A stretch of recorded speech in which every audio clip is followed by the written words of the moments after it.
All right, so talking about biblical justice today. The reason we're talking about that is because, as many of you probably know, justice is sort of a hot topic in the culture today. How many of you have heard of the term social justice? Yeah. How many have an idea of what they think that might mean? How many are unsure about what social justice is? Yeah. Okay. All right. So, one of my convictions, one of the things that got me interested in this is because as a Christian, I've always been really interested in justice, especially the justice of God in the Bible, and especially the justice of God in the gospel, because that's foundational to our Christian worldview. And as I started hearing stuff about social justice in the culture, and increasingly in the church, I started to realize a lot of potential contradictions between what was being talked about with social justice and what the Bible says about actual justice, especially in relation to God and the gospel. And so that got me really interested, and I started digging into it more and started uncovering a lot of stuff about it. And so I want to share that with you guys here today. But I realize that it's been a while since I've been in your shoes. So I want to make sure that I make this relatable. So I'm going to introduce it by talking a little bit about grades and about sports. That's something that most of us are familiar with, right? So imagine if you put in the work for a big project, you earned an A+, but you were assigned a D. Because, I don't know, let's say Jimmy. Is there Jimmy here? I hope not. Okay, great. Well, let's say Jimmy, your classmate, didn't put in a whole lot of work. He earned an F, but social justice says that it should be averaged out. And Jimmy is going to get a B, you're going to get a D. In spite of what was earned. Because social justice says it's not about what you earn, it's about what you need. You see, Jimmy really needs this, let's say it was a C. He really needs the C to pass. And you don't really need the A+. I mean, you've done well enough. You could get by with the D and still average out and get through to the next grade, let's say. So you don't need the A+. Jimmy really needs the C. We're going to average it out. That's social justice. Or let's take a football game. Let's say you're playing football and you score 3 touchdowns. But 2 of those get given to the other team because they've had a really bad season. You've had a really great season. You don't really need the points. You don't need the win. The other team needs to win a lot more. No. Is that justice? No. Those are some somewhat serious examples, but also mostly frivolous. In the grand scheme of things, a football game doesn't matter a whole lot. Your grade on a single assignment doesn't matter a whole lot. But imagine if that view got applied to all of society as a whole. Imagine if it wasn't one game, it was every single game. Imagine it wasn't one assignment, it was every single assignment. And then think about, you're not all going to be in school forever. I know it may seem like it, but eventually you're going to graduate. You're going to go out into the world, you're going to get a job. And on this view of justice, the harder you work, the more that you earn, the less that you deserve. And the less you work, the less you earn, the more you're in need, the more you deserve on this view of justice. This has some pretty serious consequences, and it's having very serious consequences in the world right now. But there's an even more important consequence that I want to raise attention to, and that is the consequences of our theology, of the way that we think about God. And this is where it really gets important to us as Christians, okay?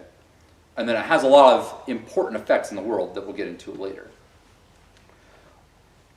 What is justice? Justice is getting what you deserve, right? Everybody familiar with that sort of classical definition of justice? Justice means getting what you deserve. Everybody agrees on that. The question is, how do you figure out what is deserved? How do you figure out what I deserve? What you deserve? And how do you figure out who you deserve it from, right? Justice is getting what you deserve, but from whom? Where are you going to get it from? It doesn't just fall from the sky. Justice is getting what you deserve from the people that you deserve it from, or giving what you owe to other people. Right? So it involves at least two parties. If you don't give somebody what they deserve, you're committing an injustice against them. If they don't give you what you deserve, they're committing an injustice against you.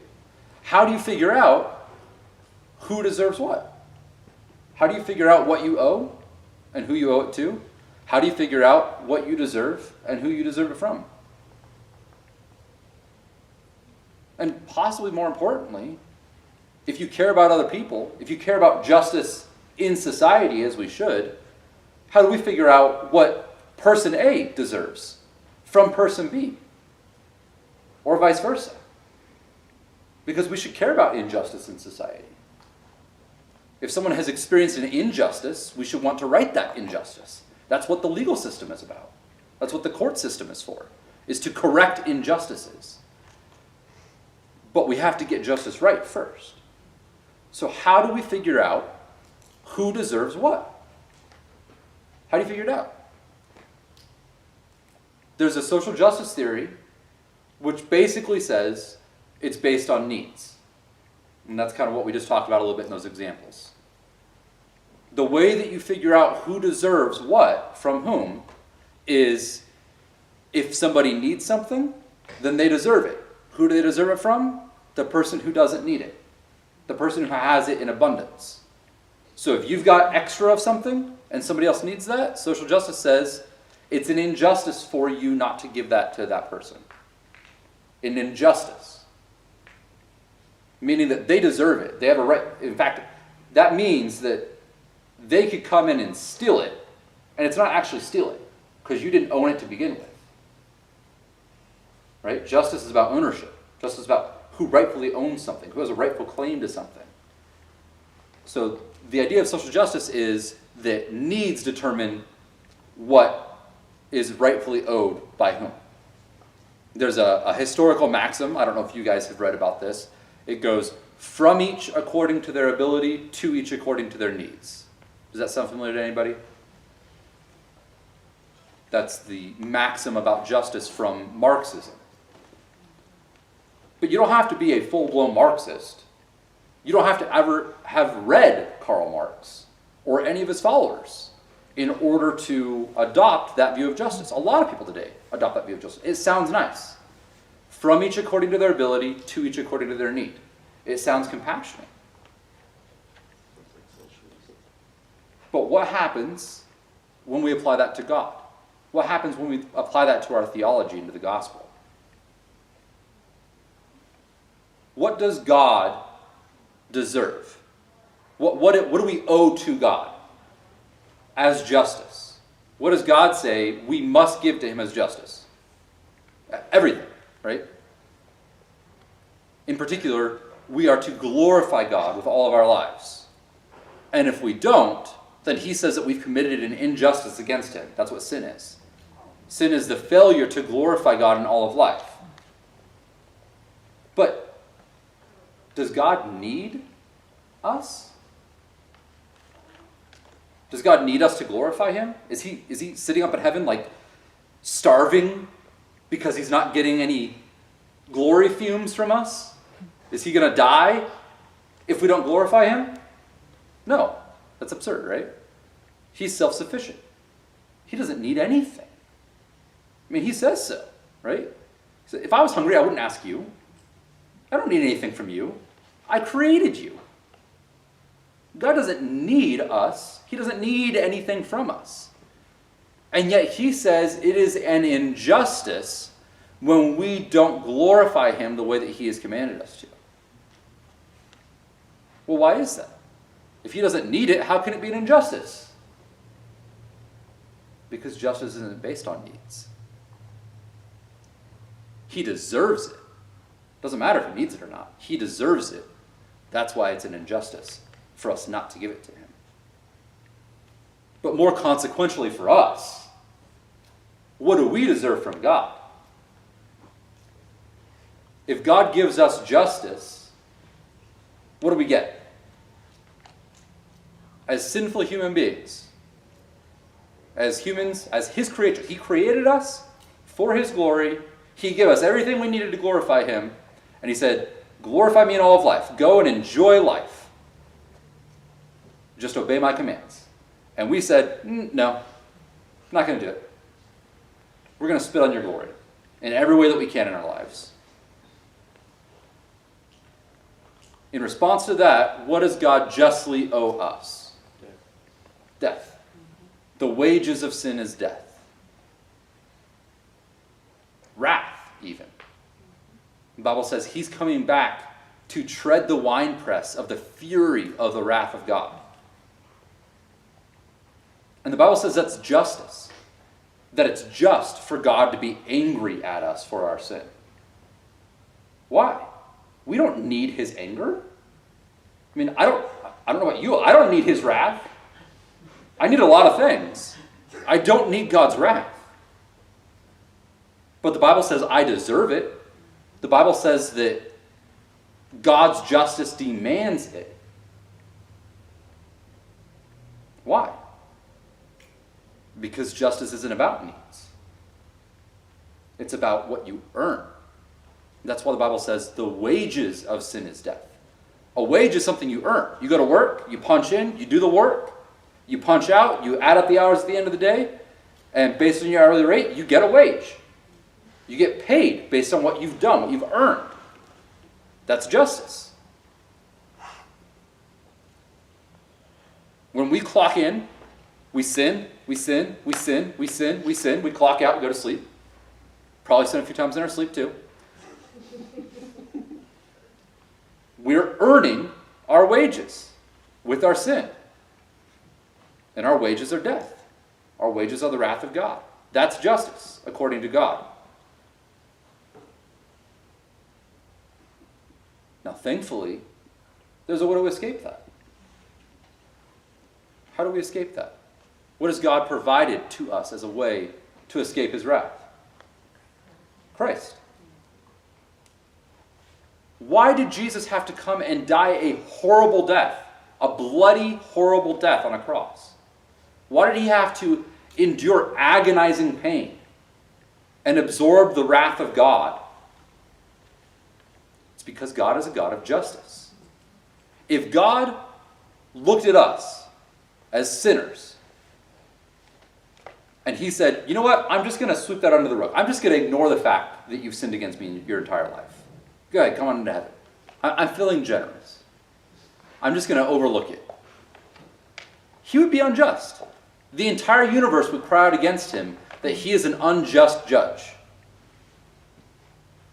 That's why Christ had to die. Somebody had to be punished for our sins. And only Christ could do it. So the entire gospel is centered around God's justice. What we justly owe to him and we didn't give him, so we've committed injustices against him every second of our lives. What he justly owes to us as a result, which is eternal wrath. And then Christ being the only possible just substitute for that wrath in order to save us. Such that if we hide ourselves in him, if we cast ourselves on his mercy, he is faithful and just to forgive us. Why is he just to forgive us? Not because he's sweeping our sin under the rug, but because he punished it on Christ, on the cross. And we've hidden ourselves in Christ. Therefore, he's faithful and just to forgive us. So God's justice is not based on needs. It's based on merit. It's based on what is deserved, what's earned. Now, what if you bought into this social justice theory that says that justice is based on needs? What if you bought into the idea that justice is from each according to their ability, to each according to their need? And apply that to God. From each according to their ability, to each according to their need. Well, God is infinitely able. Right? There's nothing that God isn't able to do or produce. And in respect to him, we're infinitely needy. So on that view, justice would demand that God give us everything. Not only salvation, but there would be no need to be saved. We haven't committed an injustice against God. It's impossible for us to commit an injustice against God if social justice is true justice. Because we're not able to give anything to God that he needs. He doesn't need anything. It's impossible to commit an injustice against God if he doesn't need anything, because justice is from each according to their ability, to each according to their need. We're not able to give a God anything he needs. So sin doesn't even exist. And what does God owe to us? Everything. We need everything he's got, and he's able to give it to us. Does the God of the Bible say that he's going to give us everything we need as justice because we deserve it, and that we don't owe anything to him? No, the God of the Bible says the exact opposite, like we just talked about. So if social justice is true, then the God of the Bible is the greatest moral monster in the universe. If social justice is true, then this needs to be burned. Many advocates of social justice today are burning this on social media and having parties burning it.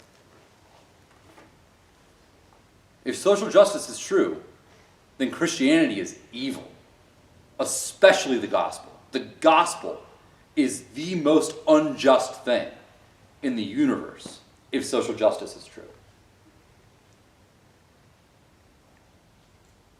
So this really matters, because the extent to which we buy into social justice, even just a little bit, is the extent to which we are going to be planting a seed in our hearts that causes us to think, you know what? God's kind of mean. God's unjust. He's greedy. He's a monster. And eventually that's going to grow and grow. A little bit of leaven leavens the whole lump. Until one day we're going to find ourselves saying, you know what? I hate God. I hate Christianity. I hate the Bible. It's all unjust. That's my fear. That's what got me passionate about this. Because I love that God. I love the God of the Bible who says, I just can't help being glorious. He can't. He just is. Right? He just is from the foundations of the world. He was never created, never had a beginning. He will never have an end. He just is that amazing. And it just is justice that we glorify him for it. Because he deserves it. That's what justice is. He deserves it. He would be unjust if he pretended that he didn't deserve it. And I love it. I love that he's not ashamed to say, I'm awesome. Come and enjoy me.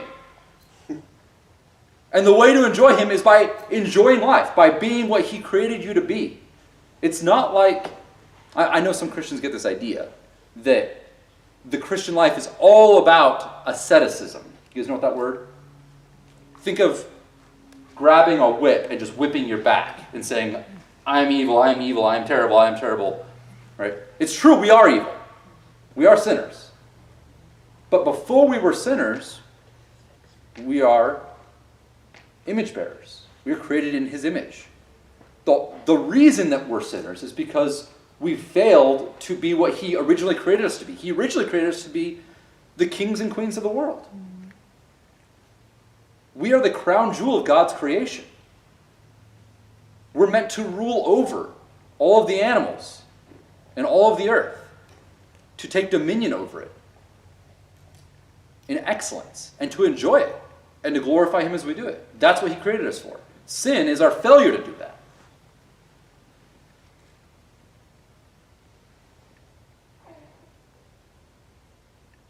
And that's why we deserve his wrath.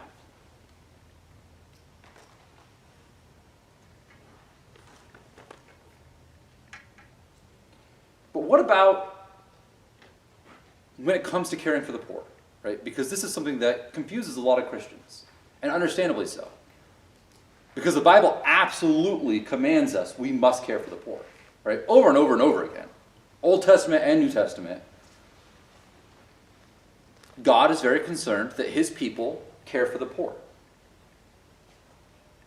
So how does that fit with justice? Because when you care for the poor, they don't deserve it, right? We don't want to say that they deserve it because of their need. That's social justice. So does that mean that we just say, we don't care about the poor? You didn't earn anything. Don't care. No. We absolutely must care for the poor as Christians. But why? Because it's a picture of the gospel. Because it's a picture of God's grace towards us in the gospel. Grace means undeserved favor, right? It's the opposite of justice. What God did for us in the gospel, when he gave his son for us, he was giving us grace rather than justice. And he was taking the justice on himself and his son, right? So that he could be just and the justifier. He could be just by taking the wrath upon himself and his son, and he could be the justifier through his grace. So he wants us to be a picture of that to other people, to picture forth his grace in giving to those who need it what they don't deserve. Especially if they've been a victim of injustice. But not only if they've been a victim of justice. Maybe they've just made some really bad decisions in their lives. Maybe one of the ways that you can help them turn their lives around is by showing them a little bit of grace and helping them, picking them up. We're not against that. Being against social justice doesn't mean being against helping people in need. And that's one of the things that's really tricky in the culture. That they want to play this trick where they say, if you're against social justice, then you're against helping the poor. No. We absolutely should be about helping the poor. But it's really important that we don't call it justice. That it's grace, it's charity. Because we want to picture forth God in the gospel. If you give to somebody in need in order to help them, and you communicate to them, this is justice, what I'm doing here, then what you're communicating to them is that need-based idea of justice, which is a lie about God. So if you say to somebody, as you're helping them, as you're giving them what they need, even though they don't deserve it, that they deserve it, that it's justice, then you're communicating a lie to them about the nature of justice, which means that you are going to train them to hate the God of the Bible when they get around to reading the Bible. Right? It might seem compassionate in the moment when you're helping the poor to say, oh, no, you deserve this. But if you do that consistently enough, and if they believe you, then when they get around to reading the Bible, they're going to think, well, wait, God says I don't deserve what I need. So, is God unjust? And even though you were trying to help them, you were trying to be compassionate towards them, you unwittingly taught them to hate God. That's what we don't want to do, right?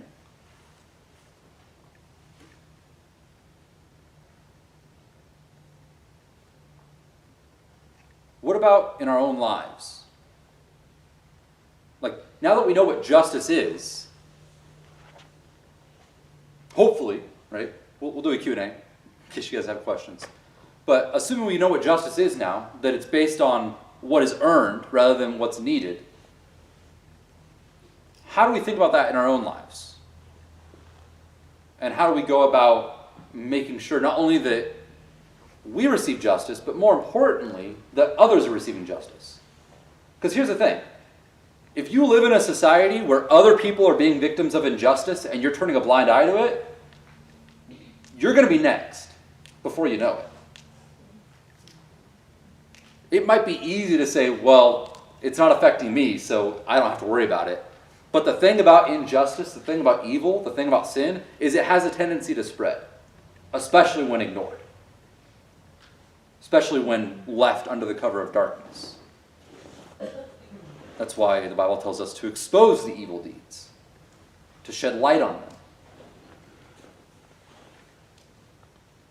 So it's important not to just think about, well, I'm not suffering an injustice here, or to only care about justice when it's affecting you, when you're the victim of injustice. Because by the time it gets around to affecting you, it may be too late. Some of you might have heard that saying, and I can't remember it now. I'm going to botch it if I try to say it, but I'll give you a paraphrase about the Holocaust. First they came for such and such group, but I wasn't part of that group, so I said it's okay. Then they came for the next group, but I wasn't part of that group, so I didn't speak up. And then they came for this group, but I wasn't part of that group, so I kept my mouth shut. And then they came for my group, and there was no one left to speak up for me. That's the nature of injustice. It's crafty. It's gradual. It's incremental. It wants you to feel safe while it's not targeting you, so that it can pick off all the people who are going to help you before they get the chance to help you. It wants you to keep your head down and keep your mouth shut so that it can continue picking people off until it finally gets to you and there's no one left to speak up for you.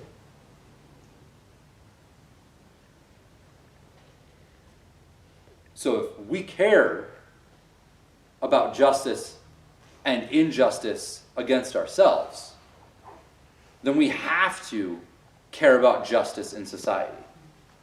We have to care about social justice if what you mean is true justice in society. Because there are true injustices in society all over the place. There are even true systemic injustices in society. That's another word that gets thrown around. A lot of the things that are claimed as systemic injustices aren't actual injustices, right? A lot of times they'll look at, well, the poor are disadvantaged as a class, and the rich are advantaged as a class, and the poor need what the rich have, and so the systemic justice would be transferring the wealth from the rich to the poor, right? That's a social justice model because it's based on need rather than on what's earned. But that doesn't mean that there's no such thing as systemic injustice. What's the biggest systemic injustice today? So systemic injustice is just an injustice that's built into the system, built into the legal system, built into the cultural system. What's one of the biggest systemic injustices today? Abortion. Our legal system blesses the murder of infants in the womb. My little girl, 21 weeks. If she was born today, there's a chance she could live, given our modern technology. And our legal system says it would be okay to go in and cut her to pieces. That's a systemic injustice. And that's something that we should be really up in arms about. Past systemic injustices. There's a few obvious ones in American history, but specifically slavery. And then after that, Jim Crow laws. I mean, that's actual racial partiality, giving people what they don't deserve in a very negative sense, treating them less than what they deserve based on their skin color.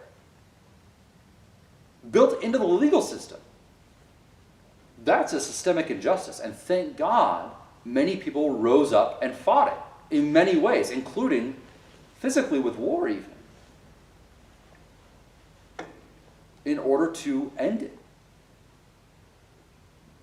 Right? So systemic injustices do exist, but we have to be really, really careful to not call justice injustice and not call justice, or not call injustice justice, right?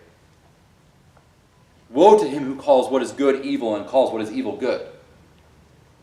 That's what the modern social justice movement does in a lot of ways. It looks at justice, true justice, biblical justice, and says, that's unjust. And it looks at true biblical injustice and says, that's justice. It swaps it almost completely.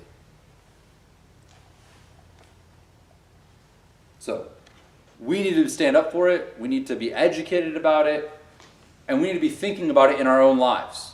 Because it may not be affecting you personally much right now, but I guarantee you it will in the years to come. And it is affecting other innocent people. Other people who are created in the image of God, who we should love and care about. So I'll end it there and open it up for questions, and then we can, I'm sure there's lots of lively discussion that we can have on this topic. So, questions? Go ahead. What do you think about paying reparations for slavery? I think that the immediate generation after slavery should have done it. Right? Or the generation that was alive during that time absolutely should have done it. I think in a lot of ways, and I don't know much about the history, so forgive me if I get some facts wrong here. In a lot of ways, reparations were paid through the Civil War, meaning property was rightly destroyed in the Civil War. I think the Civil War was absolutely justified for that. I think there's a lot of people today who might say that the Civil War wasn't justified, maybe for other reasons. I think we absolutely deserved a Civil War, a very bloody Civil War, for the evil of slavery. And it's likely that many of the people in the South who were pro-slavery, and especially who were slaveholders, got exactly what they deserved. It's possible they didn't get enough of what they deserved in terms of punishment. And I would hope that the North would have done more to mete out that punishment. But here's the thing. 200 years later, it's really difficult to figure out who rightly lost what and who took it from those people, right? So, I mean, if there was a way to really objectively figure it out, then I would be for it, in theory or in principle. But it's really difficult today to figure that out, right? Because if let's put it this way, if we just said all white people pay X amount of money to all black people in America today, it would have the appearance of justice, but you'd be committing an injustice against a lot of people, because a lot of white people, well, no white people today owned slaves, but a lot of white people today aren't even descendants of people who owned slaves, right? A lot of white people, their ancestors came here well after slavery. It's also true that a lot of white people had ancestors who were enslaved in other cultures, because America's not the only country that had slavery. It's one of the first countries that ended it. Britain was ahead of us, to our shame, right? So it's not really a matter of principle, it's a matter of being able to objectively determine exactly who owes what to whom today. Because I don't know that that's possible. And I think that's why our legal system has a statute of limitations. And that's one of the big reasons, is because after a certain amount of time, it's really difficult to figure out what negative things in this person's life, in the victim's life, are a result of the injustice, and what negative things aren't a result of the injustice. And then conversely, what positive things in the perpetrator's life are a result of the injustice, and what positive things aren't a result of the injustice. The longer you let it go, the harder it is to objectively determine what's right justice and not. And that's the thing about justice, is it has to be based on objective facts. As soon as we say justice is just about a show to make us feel good about ourselves, we're going down a really dangerous path. So that's the best I can say on that topic without studying it more in depth. Is that helpful? Yeah. Is social justice, is that related to socialism, or is that the same thing? Technically, they're not the same thing. Right. The major link is going to be that motto, from each according to their ability, to each according to their need, because that is essential to socialism. Okay. Socialism has a lot of other stuff that comes along with it, right? It's state owner or public ownership of the means of production. So Full socialism would be the government comes in and takes over every business, every industry, and the government runs everything. Okay, that's full-blown socialism. So it's true if somebody says, we don't have socialism today, even if they want to say it's true that social justice isn't socialism. That's true, but it's got the essential idea of socialism, especially when it comes to justice, at its heart. And so I usually say it's socialistic, or it's a socialist view of justice, rather than saying it's full-blown socialism, because you don't want to be guilty of a straw man.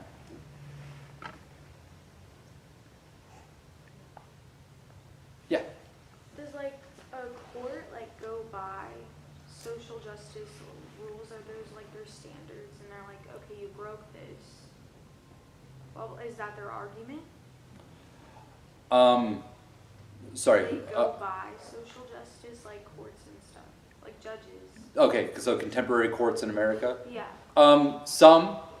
Increasingly, there's more and more courts and judges who are doing that, who are gradually, like I said, this type of thing always gets introduced gradually into a culture or a society, right? Even if you go back and study full-blown socialism in various countries, the way that it got introduced was gradual, a little bit at a time.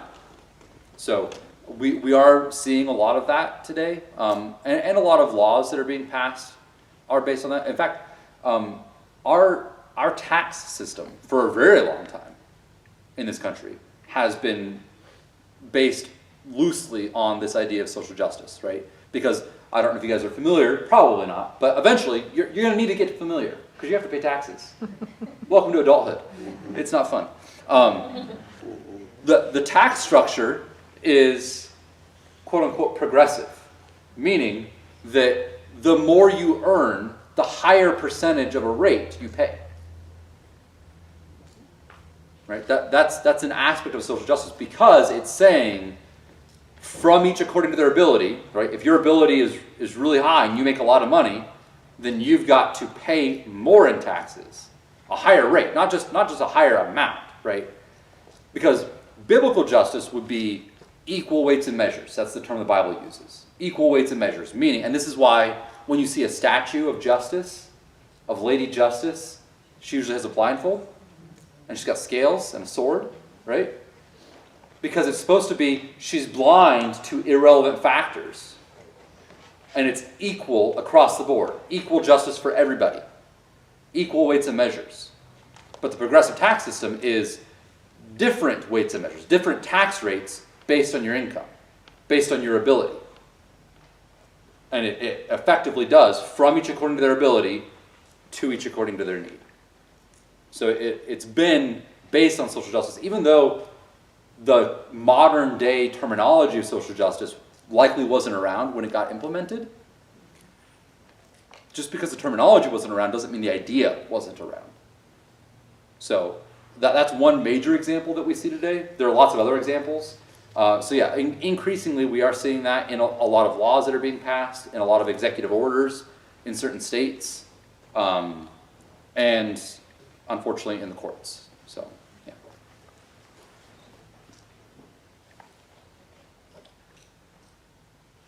Come on. I know this is a super controversial. You guys are on social media, right? No? Yes. Well, I guess you guys probably don't want to admit that you're on social media. Maybe that's the problem. Well, I'm on social media a lot. I see that this is all over social media. So I know what the hot button topics are. So if you've got a question about a hot button topic, I can probably cover it. Go ahead. Wait, so is white privilege considered an injustice towards white people? That concept as such, probably, depending on how it's being used. Now, there's a legitimate sense in which you could say that if you really are treated better by somebody because of your skin color, because that does happen. Yeah. Racism still exists, right? The problem isn't in recognizing when racism occurs. The problem is in assuming that it has occurred apart from evidence, right? We want to be reason and fact-based. We don't want to just jump to assumptions and jump to conclusions. Okay, so say you have been interviewed for a job, and you've got a black sister who was interviewed for the same job, and you got the job, and then later on, you hear your interviewer saying something derogatory about black people. That's a pretty good indication that you got the job because of your skin color. And in that instance, it would be legitimate to say there was an aspect of white privilege here, right? But you don't want to say, well, let's back up and do the same scenario. You got interviewed, your black sister got interviewed for the job, you got the job, and you don't know anything else. You don't want to conclude that that was white privilege just from that, because you don't have enough evidence to conclude it. It's certainly possible, and you want to be sensitive to that possibility, right? So if you hear the boss talking about race, you want to kind of tune up your ear, you know, and make sure that they're not being racist, because that's definitely a possibility. But apart from evidence that they're being racist, there's lots of other reasons that they could have hired you and not your black sister that wouldn't have anything to do with your skin color.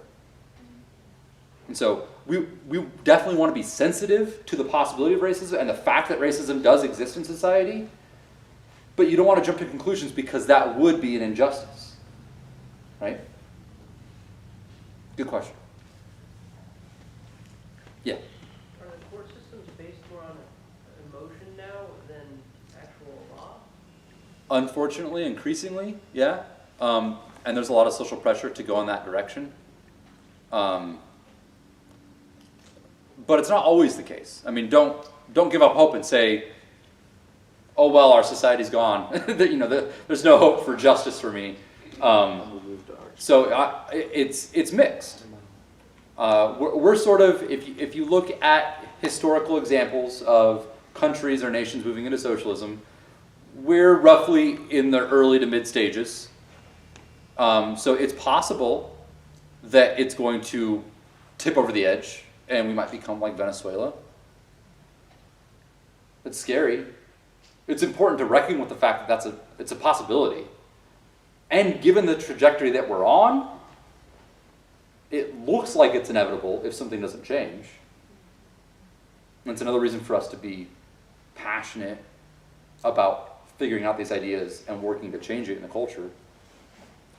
At least understanding it in our own lives so that we don't give into it and become part of the evil ourselves. God forbid, right? But yeah, there are increasingly a lot of emotion-based things that go on in our legal system and in our court system. And that's because the judges have sort of started to take those blindfolds off and started to peek out and look at emotions and look at which way the cultural winds are blowing, what's going to make them popular with their friends, or with the media, or with Hollywood, even, right? So there's a lot of social pressure. Virtually every American institution, from Hollywood to the media to the government, is pushing in this direction of social justice. It's very emotions-based, very needs-based, very outcomes-based, and is demonizing biblical justice, true justice, as evil and immoral and greedy or whatever. And so, and unfortunately, that's increasingly the case in the church. There's a lot of major Christian ministries that are starting to slowly introduce these ideas. One of the biggest, most influential books on this topic that got me interested in this and started studying it was a book called Generous Justice by Tim Keller. You guys know who Tim Keller is? So he's a major evangelical leader. He's a co-founder of the Gospel Coalition. He's done a lot of great work in his life. He's been faithful on a lot of issues. And so a lot of people look up to him. If you had to pick the number one influencer for Christian culture today, it would probably be Tim Keller. But about a decade ago, in that book, he started going in this direction. And he's been slowly but steadily going in that same direction ever since. And there's a lot of pastors who look up to him, a lot of seminary professors who are reading his books and then distilling that down in their teachings as they teach pastors. And the pastors are going and teaching that to the churches. And so increasingly the church is becoming a lot like the world and like the media and Hollywood and everything else in this respect. So we have an uphill battle. What was that name again? Tim Keller. And the book was Generous Justice. He's written a number of other things, but that's probably the main book on this topic. Yeah. Okay, so you're saying how like social justice is taking from like people who have things and giving it to like the needy. Do you think that like welfare hurts the lower class because it causes them to not want to work, or it doesn't help? Mm-hmm. Yeah, that's something that often gets overlooked. So thank you for bringing it up. So it's true that welfare is an example of social justice in terms of taking from the able to give to the needy, right? Stealing from the able to give to the needy, because that's what taxation is. If you don't pay your taxes, the government's going to show up with a gun and take you to jail, right? So it's force. They're not asking. It's not optional, okay? So they're forcefully taking a lot of money from people who have it to give to those who don't. So it's an injustice against the people that they're taking the money from, but it's also, in an important sense, an injustice against the people that they're giving the money to. Because a lot of times, not all the time, there are instances where people genuinely are incapable of providing for themselves. And we as the church ought to be picking up the slack there. Mm-hmm. And woe to us as the church if we don't and the government has to step in. Yeah. That's our fault. Because there are examples like that exist. But that's rare compared to the vast number of people who are able to provide for themselves, but don't because the government is treating them, honestly, in a subhuman way. They're treating them like pets. Just put you in this box, this Section 8 housing, and we're going to give you money every once in a while, just enough to get by, but only if you don't work hard and get a job, only if you're not married, and only if you have a bunch of kids, right? So the more dependent you come, the more you get. So it incentivizes people to not lift themselves up and not do better for themselves. So it is really, really terrible to the poor people because, like you said, it incentivizes them not to better their lives, not to try. And that's why charity should be from the church, right? Because there are people, like I said, who really do need it. And even if it's not somebody who's handicapped and they're just unable to provide for themselves, sometimes bad things happen, right? I mean, I've gone through a lot of bad things. My wife and I, when I was in seminary, my vehicle would break down, it'd be $2,000, and then 2 months later, her vehicle would break down, it'd be $2,000, and then 2 months later, my vehicle, and then pretty soon, we have $15,000 in debt. That's tough. Stuff happens. And people need help. And the church should be there to help those people. But we shouldn't commit an injustice through the government and then make such people dependent for life, which is unfortunately the way that the system is set up today. But good question.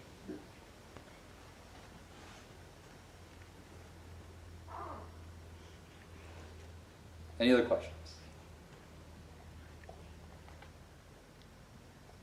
Yeah. Sorry. Don't be sorry. Do you think that like social justice has any influence over Black Lives Matter? Quite a bit. Quite a bit. Yeah. I mean, I think they've taken it down since. Okay. They're being a little shady. But the official organization originally had in their manifesto a lot of stuff that was directly social justice. Like even some of the founders came out and said that they were trained Marxists. And so they had it in their vision, in their founding documents, that they were pro-Marxism and they wanted to disrupt the nuclear family. So a lot of that was part of the official movement of Black Lives Matter. Now that's the official organization. Set that aside, then you've got the movement or the mantra of Black Lives Matter. Yeah. And the difficulty there is, I don't think any decent person believes that Black lives don't matter. There are a lot of racists still that exist in this country. But rightfully, they're quiet about it. And they're shunned for it. If it ever gets discovered, they are shunned for it. Society will come down on them like a hammer. And rightfully so, right? Yeah. So to pretend that that's not the case tells me that there's probably an ulterior motive going on, right? Because that's what the movement or the mantra is a lot of times. You go out and you shout Black Lives Matter in the streets, the implication is, well, most people in America don't think that Black Lives matter. And is that true? When you've got everyone in the media, everyone in Hollywood, everyone in government bending over backwards to agree and say, yes, we believe Black Lives Matter, then the question is, all right, well then what is your agenda? Right? If everybody already agrees with what you're saying, like, Black Lives Matter, yeah, we agree. But you're still angry. What are you upset about, right? In fact, one of the clips that went viral was a lady at a restaurant who was eating, right? She had been going out with the protesters for Black Lives Matter marches. So she was in support of the Black Lives Matter movement in general. But she was taking a break, eating, she was white, and a bunch of Black Lives Matter protesters surrounded her and were demanding that she raise her fist for Black Power. And she wouldn't, because she didn't want, she's saying, look, I agree with your cause, but I'm not going to blindly obey you just because you intimidate me, right? And the video is all these people rabidly getting in her face, angry at her, as if she's calling her a racist and a white supremacist because she won't raise her fist. Even though she agrees with their cause. She was marching with them the day before. Right? So that's part of the problem with it, is that there's a lot of lies and deception that goes along with it. So you said that like the people who created the manifesto were like Marxists? Yeah, I don't remember their names, but one of the founders, maybe even both of the founders, were on video saying they were trained Marxists. Did they know that Karl Marx was a racist? Oh, I'm sure they do. I'm sure they don't care.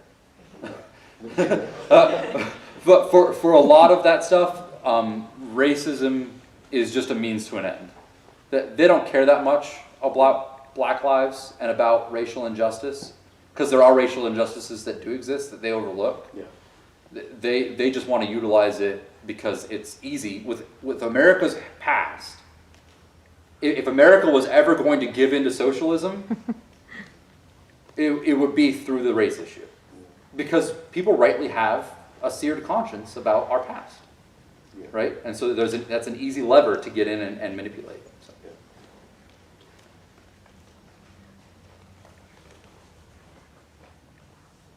Yeah. So, like, as Christians, like, it says in the Bible that we're supposed to help people, but not because they deserve it, but because it's the right thing to do.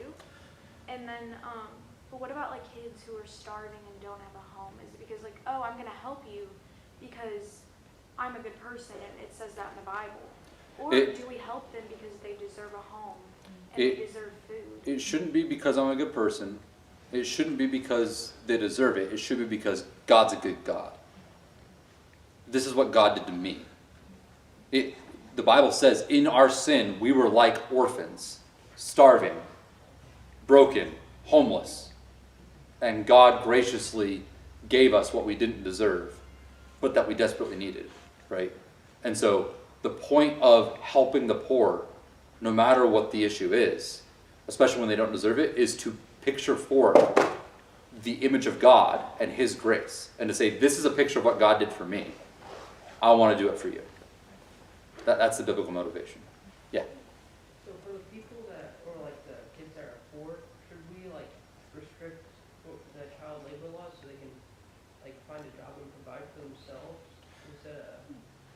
Yeah, so I would say that we probably shouldn't have child labor laws in terms of like, if you're below this age, then you absolutely can't work at all. We should have restrictions or regulations to make sure that children are safe in whatever job. But I mean, like, so if you're 12 years old and you've grown up mowing your lawn and you're a pro at it, and you want to mow your neighbor's lawn and charge $20, that should be legal, right? Especially if you're doing it in a safe way. Now, if you're using heavy machinery and you're not able to do it because your limbs aren't long enough, so we need to make sure that children are safe. That's what the government should do. The government should make sure that children are safe.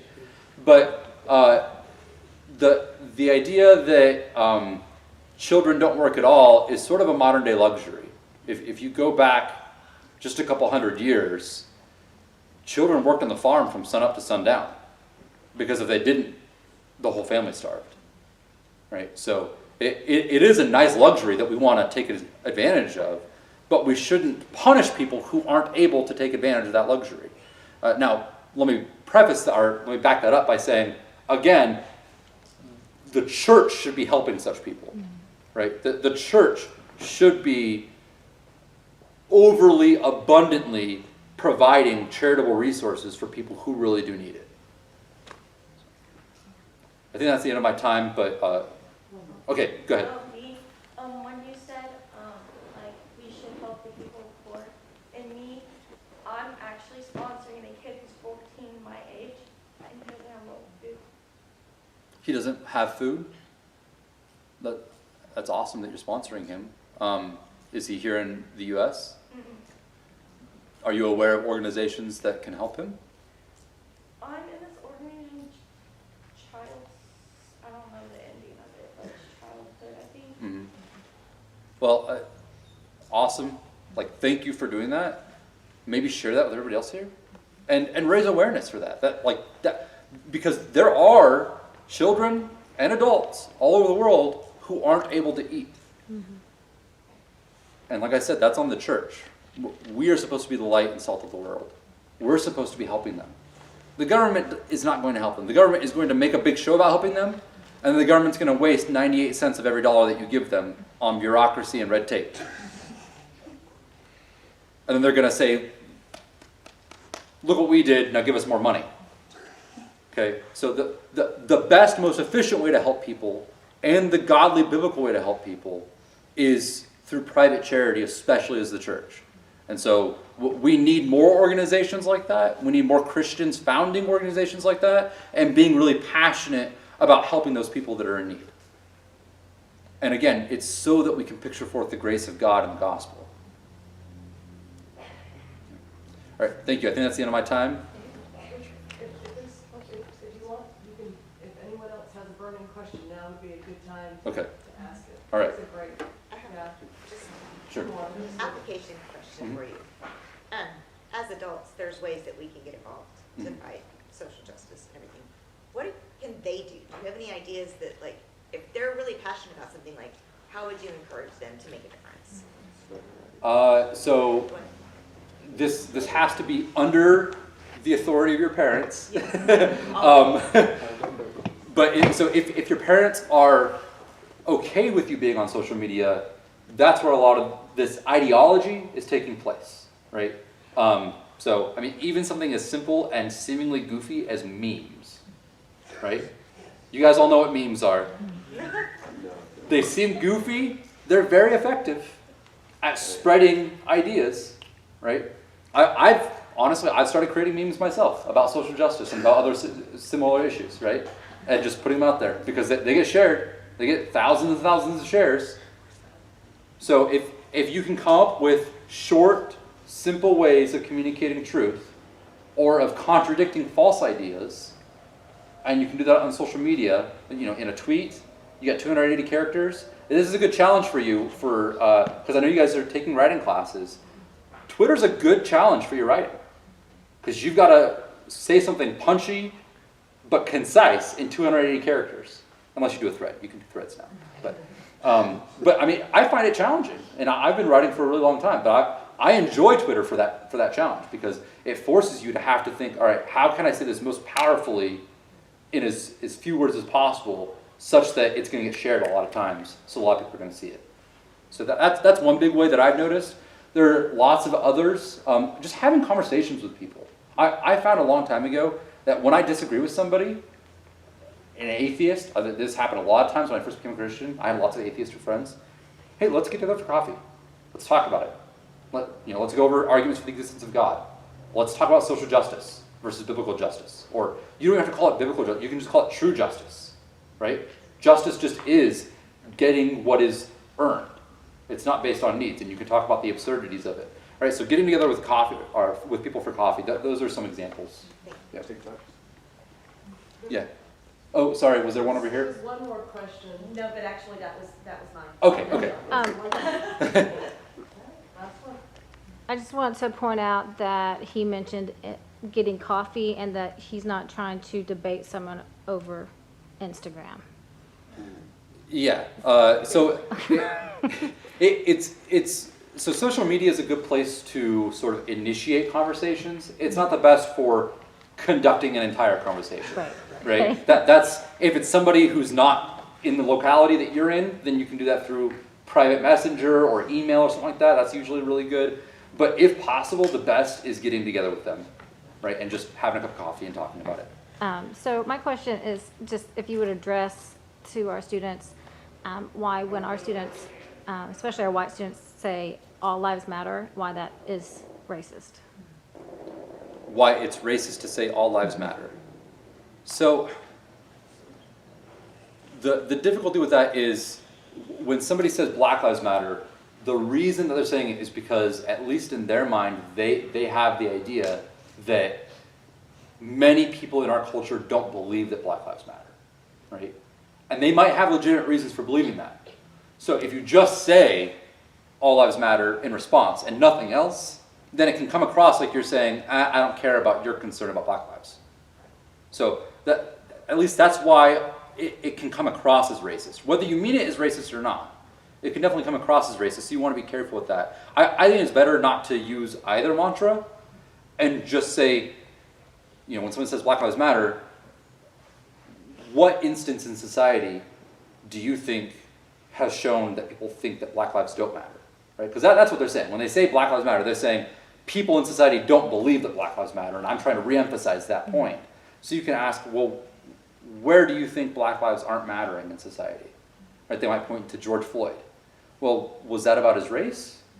I mean, I'm not going to disagree that the cop was probably criminal in what he did, and stupid regardless. But was it racially motivated? I don't know. Do we have any reason to believe that it was?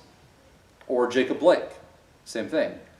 Do we have reason to believe that race was a part of the motivation? And if not, then it's probably an injustice to say that this is an example of Black lives not mattering, right? So I think it's better to just cut behind the mantras to get to the actual reasons that people are thinking of. Is that helpful? Mm-hmm. I think one thing that I had heard that really helped me to understand that, because I was kind of in the all lives matter kind of thing, is someone pointed out when Boston was bombed, there was a hashtag Boston Strong. And it didn't mean that we weren't supporting other cities. Mm. It was in that time, at that moment, yeah, you that was what we were supporting. You don't want to come out and say, all cities strong. Right. Well, okay, sure. But and so that's not what we're concerned about. That right helped now. me understand what why when you say all lives matter, it was racist to a lot of people. Mm-hmm. Yeah, it definitely can come across that way, especially if they've got legitimate reasons, or even if they think they've got legitimate reasons to think that Black lives in particular are being threatened. Then yeah, it's going to seem like you're being dismissive of that concern. So I think it's better to just ask them about the concern, sure, and see maybe they've got legitimate reasons for it, and then you can address it and talk about it together. So is there a question we should ask? Like you said, you've spoken about so many good things. Is there one thing that when the students leave today, is there something that they can keep with them that would help them to remember everything that was said today? Yeah. Very, No very pressure. easy. So, I recorded it. so to go back to the 4 questions that you guys are going to be studying, the first one is, what do you mean by that, right? And so I would emphasize that in regard to justice and say, what does justice mean? It means getting what is deserved, getting what is earned. That's sort of the cornerstone to go back to. That's what's going to keep you, one, faithful to biblical justice and not lead you into thinking that God is a moral monster, because you would end up thinking he's unjust. And it's going to lead you to understanding and being able to sift through the issues of justice in the culture so that you can be a light without being unjust. Because a lot of people in the social justice movement, they're motivated by compassion, but the way that they go about it is such that they're committing injustices. And we want to be people of the light who are being compassionate in a just way, not in a way that's unjust. So I would focus on what is justice. It is getting what is deserved or giving what is deserved. Well, I wanna Thank say you guys.